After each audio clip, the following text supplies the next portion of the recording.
হঠাৎ কেন ১৯০০ সালের পরেই মুসলিম পরিচয় আর জঙ্গি শব্দ একসাথে ব্যবহার হতে শুরু করলো?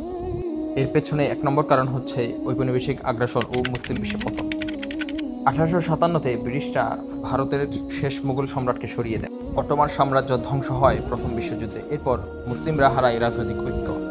ইউরোপীয়রা মধ্যপ্রাচ্যে আফ্রিকা দখল করে, জনগণ বঞ্চিত, অপমানিত ও শোষিত হয়। দ্বিতীয়ত, ইসরায়েলের প্রতিষ্ঠা আর ফিলিস্তিনের মুসলিমদের বাস্তুচ্যুতি হয় দীর্ঘ যুদ্ধ শুরু হওয়ার মাধ্যমে।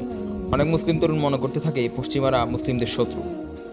এরপরেই আসে নাম্বার 3-এ সোভিয়েত আফগান যুদ্ধ। আমেরিকা ও আরব দেশগুলো মুজাহিদিন তৈরি করে সোভিয়েতের বিরুদ্ধে। যুদ্ধ শেষ হলে এই মুজাহিদের একাংশ হতাশ হয়ে পড়ে এবং কিছু অংশ পরবর্তীতে আল কায়দা বা অন্যান্য উগ্রগোষ্ঠীতে পরিণত হয়। আর নাম্বার 4 আছে সবচেয়ে ভয়ঙ্কর ব্যাপার, যেটা হচ্ছে পশ্চিমা মিডিয়া ও রাজনীতি। অনেক সময় পশ্চিমা মিডিয়ায় মুসলিমদের দোষারোপ করে স্টেরিওটাইপ তৈরি করা হয়, যেমন মুসলিম ইজ ইকুয়াল টু টেরোরিস্ট। কিন্তু বাস্তবে বিশ্বের বেশিরভাগ সন্ত্রাসী হামলা মুসলিমরা নয়, বরং রাজনৈতিক বা জাতিগত কারণেই হয়। তাহলে কি ইসলামে জঙ্গিবাদ সমর্থন করে? না, একদমই না। ইসলামে নিরপরাধ মানুষ হত্যা করা হারাম।